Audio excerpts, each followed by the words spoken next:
Guys আসসালামু আলাইকুম। দেখেন আমরা আজকে শুক্রবারে সূর্যনগর জামা মসজিদে নামাজ পড়ে এসে আমার বাজানরা এলো শরবত খাবে, আগের রস। আটটা খাইতে পারবা? আটটা খাবা? পারবা না আটটা খাইতে? দাও হ্যাঁ, আর এক গ্লাস দেন আগে, আর এক গ্লাস দেন। ওই যে পারবা নি কাকা খাইতে? পুরোটা পারবা? এই তো মাশাআল্লাহ, ভালোই হয়। দেন আর এক গ্লাস দেন দেখি। একদম দেশি কুশের একদম বরফ ছাড়া, খুব ভালো জিনিস। সূর্যনগর জামা মসজিদের সামনে কত ওই গ্লাস নাও, তুমি গ্লাস নাও। দেন আর এক গ্লাস, আমি গ্লাস খাই দিই কিরকম। হ্যাঁ বাবা খাও। হ্যাঁ এমন আর গ্লাস খাবা?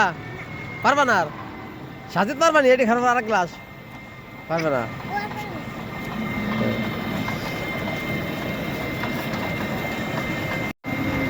আর সামনে এক গ্লাস খাবা নি? আর পারবা না? আচ্ছা আর পারবে না, ঠিক আছে, দেখা যাক।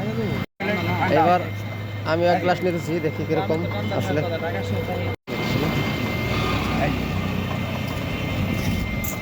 মিষ্টি আছে ভাই, অনেক অনেক সুস্বাদু, অনেক মিষ্টি আছে ভাই, সত্য কথা, আসলে অনেক মিষ্টি।